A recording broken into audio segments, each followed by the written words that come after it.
Assalamualaikum warahmatullahi wabarakatuh. Alhamdulillahi rabbil alamin wassalatu wassalamu ala Rasulillah wa ala alihi wa sahbihi ajma'in. Amma ba'd. Teman-teman, kembali lagi di video saya yang kedua ini yang akan membahas atau mereview kitab Nahwu Dasar. Yang mana sebelumnya kita sudah mereview kitab Al-Muyassar yang dikarang oleh Al-Ustadz Aceng Zakaria. Dan hari ini kita akan membahas kitab yang kedua, yaitu kitab Mukhtarat Qawaidul Lughatil Arabiyyah, yaitu ringkasan kaidah-kaidah bahasa Arab. Kitab ini teman-teman ditulis oleh Al-Ustadz Abdul Rafiq bin Ghufran, pengasuh pondok pesantren Al-Furqan Al-Islami, yang diterbitkan oleh Yayasan Al-Furqan Al-Islami. Jadi dari judulnya aja teman-teman, di sini dikatakan ringkasan kaidah-kaidah bahasa Arab. Artinya di kitab ini tidak hanya membahas nahwu, tetapi secara global ya, kaidah bahasa Arab itu nahwu dan sorof di sini. Jadi tidak hanya nahwu tapi juga sorof. Kalau sebelumnya kan hanya membahas nahwu, kalau di sini sorof dan nahwu. Kita mulai buka di halaman pertama ini. Kita akan menampilkan kitab ini menampilkan halaman judul ya, halaman judul seperti biasa. Dan keistimewaan kitab ini teman-teman saya sebutkan di awal di sini, yaitu ditahqiq oleh 3 ustadz. Jadi insyaallah ini kitab ini mantap sekali, yaitu ditahqiq oleh Al-Ustadz Abu Abdillah Abdul Rahim, kemudian Al-Ustadz Abu Unaisa Rahmat Hadi, kemudian Al-Ustadz Ahmad Sabiq Abu Yusuf ya. Belum lagi dengan penulisnya, beliau merupakan dai atau ustaz senior ya, yaitu Al-Ustadz Abdul Rafiq bin Ghufran. Kemudian selanjutnya adalah muqaddimah, yang mana penulis di sini pada intinya ingin menjelaskan sejarah kitab ini. Yang mana kitab ini dulu teman-teman ditulis tangan, kemudian diketik pakai mesin ketik, kemudian komputer. Yang mana kitab ini diajarkan sejak lama ya, sudah. Jadi ini bukan kitab baru teman-teman. Jadi sudah kitab lama yang diajarkan di pondok pesantren Al-Furqan Al-Gresik ya. Dan beliau mengatakan bahwa keberhasilan kitab ini yaitu ditandai dengan kemampuan seorang santri membaca kitab gundul. Dan alhamdulillah berhasil. Saya katakan berhasil. Kenapa? Karena rata-rata saya temukan juga ustadz-ustadz lulusan di sana, masya Allah, baca kitabnya luar biasa. Kemudian beberapa ustadz juga mengatakan bahwa lulusan Al-Furqan, lulusan pondok Al-Furqan di Gresik itu nahwunya ini jempol lah ya, insyaallah. Jadi teman-teman yang ingin belajar di sana silakan, sangat direkomendasi. Kemudian di kitab yang tak kalah pentingnya teman-teman, khususnya untuk mengajar, di sini beliau menampilkan turuk at-tadris, itu cara mengajarkan kitab ini. Jadi harus dibacain, wajib. Karena tentu metode pembelajaran di sini teman-teman bukan asal diketik gitu aja ditulis untuk memenuhi halaman, tidak. Tetapi ini ditulis berdasarkan pengalaman penulis bertahun-tahun teman-teman. Jadi penting bagi penulis pengajar ketika ingin mengajarkan kitab ini membaca terlebih dahulu ini ya.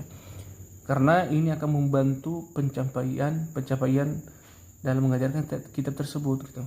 Jadi jangan semaunya saja gitu. Itu termasuk cara mengajar yang tidak benar ya. Kalau misalnya semau Anda mengajarkan kitab tertentu, kalau misalnya ditampilkan turuk seperti ini teman-teman, silakan dibaca dulu. Dibaca bagaimana cara mengajarkan kitab ini. Kemudian setelah turuk tadi, kemudian daftar isi teman-teman. Dan saya ingin sampaikan bahwa kitab ini teman-teman membahas 3 poin penting dalam kitab ini. Yang pertama membahas tentang kaidah nahwu, kemudian kaidah sorof, kemudian ilmu tasrif. Makanya kalau kita lihat kitab ini teman-teman terbagi. Nah, seperti ini bagian pertama ilmu sorof, kemudian bagian kedua adalah kaidah nahwu seperti ini, kemudian bagian yang ketiga adalah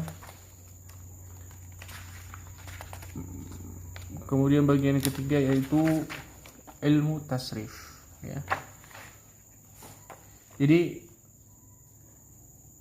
makanya dikatakan di sini kaidah bahasa Arab. Jadi katakan kitab nahwu ya, karena di sini meliputi sorofnya, kemudian nahunya, kemudian ilmu tasrifnya. Kemudian teman-teman, kitab ini kalau teman-teman lihat ya, kertas HVS ya, warna putih.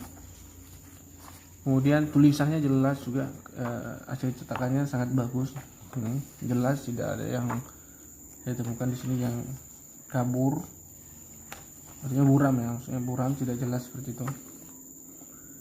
Dan kitab ini menggunakan bahasa yang mudah dipahami teman-teman, tidak sulit, jadi cocok untuk pemula. Kemudian ringkas, jadi penyajian materi ini itu tidak panjang lebar ya, sangat ringkas, karena memang seperti rangkuman ya. Tidak ada, lihat aja, misalnya di sini pasal kedua, ini sudah satu halaman, tidak panjang gitu. Jadi makanya dulu pas saya pertama kali membeli kitab ini, saya kesulitan untuk belajar sendiri ya, karena ini kayak langsung intinya disampaikan, kaidahnya apa, namanya juga ringkasan. Jadi perlu guru berdamping. Dulu saya mendengarkan rekamannya, untuk dulu saya mengikuti kajian ini ya, tapi dulu cuma sampai pembahasan ilmu nahwu, sorof dan nahwu, tasrifnya enggak. Saya cuma mendengarkan dari rekaman, sangat membantu. Jadi ini sangat kesulitan untuk belajar sendiri, kecuali misalnya antum sudah belajar kitab ini kemudian meroja, insya Allah membantu. Tapi yang sama sekali belum pernah belajar kitab ini kemudian ingin belajar sendiri kitab ini sendiri, sepertinya kesulitan bagi antum seperti itu. Kemudian keistimewaan kitab ini itu contoh-contohnya lumayan banyak, saya katakan seperti ini. Misalnya beliau menyebutkan isim nakirah. Sini beliau menyebutkan contoh-contoh yang cukup banyak yang insya Allah sudah membantu peserta didik memahami contoh-contoh tersebut. Karena tentu tanpa contoh itu sangat susah untuk dipahami. Jadi perlu yang namanya contoh. Ya seperti ini, dibilang sedikit sekali juga tidak, banyak juga enggak, sedang, kurang lebih seperti kitab sebelumnya, yaitu Al-Muyassar.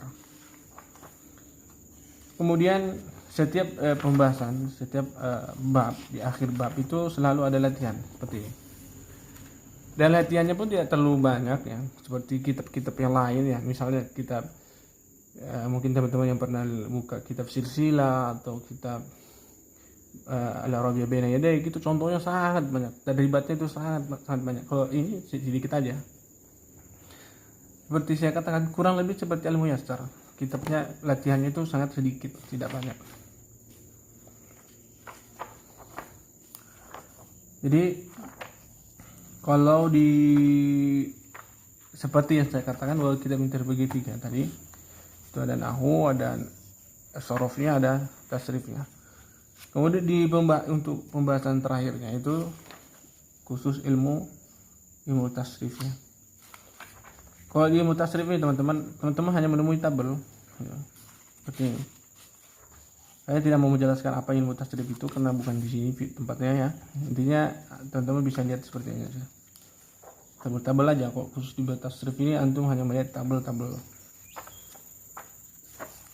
Dan yang juga tidak kalah menarik dari kitab ini teman-teman, ada kitab pendampingnya, yaitu kamus. Jadi kalau teman-teman ingin membeli kitab ini, kurang kalau teman-teman itu tidak membeli kitab ini ya, harus barengan. Kenapa? Karena ini misalnya teman-teman menemukan kosakata di sini atau mufradatnya, misalnya maun, apa artinya maun ya, antum bisa buka di sini. Misalnya di mana? Di babul awal, di muqaddimahnya antum tinggal buka ya muqaddimah. Maun di sini kan. Ini maun, sini maun, sini maun. Artinya air. Burtukolun apa ya? Artinya jeruk. Tufah, apel, dars, pelajaran, ilmu. albir sumur, seperti itu. Ini tidak hanya kamus ya, bahkan di sini ada penjelasan, ini keterangan tambahan, kemudian bahkan ada i'rabnya, bahkan misalnya ada contoh-contoh kalimat di i'rab langsung.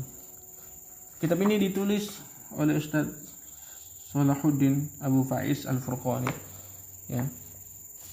Jadi misalnya di kitab ini kita menemukan contoh kalimat, misalnya di bab isim kana, antum tinggal buka aja isim kana. Bahkan di sini untuk memudahkan teman-teman, di sini bahkan disebutkan contoh pada halaman 6667. Antum tinggal buka aja halaman 6667. 6667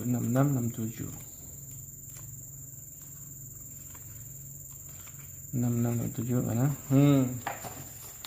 Isim kana. Misalnya di sini contohnya Muhammad Rasulullah. Langsung diartikan Muhammad adalah utusan Allah plus di i'rab. Ini sangat membantu bagi pelajar nahwu, itu harus jago i'rabnya juga. Kalau nahwu nggak tahu i'rab itu kurang ya. Bisa bilang nggak jago nahwu kalau nggak bisa i'rab, seperti itu teman-teman. Ya mungkin itu ya yang bisa saya review dua kitab ini, sekaligus dua kitab nih, karena ini memang pendamping buat kitab ini. Jadi kalau untuk beli ini ya, antum bisa beli kitab ini langsung ke toko bukunya ya, Al-Furqan mungkin ada, atau di ikhwan-ikhwan yang menjual kitab ini banyak ya. Mungkin itu teman-teman yang bisa saya review kitab ini. Mungkin banyak kekurangan ya, jadi mohon dimaafkan kalau misal ada yang kurang atau kritik dan saran, silahkan beri komentar teman-teman ya. Mungkin itu yang bisa saya sampaikan teman-teman.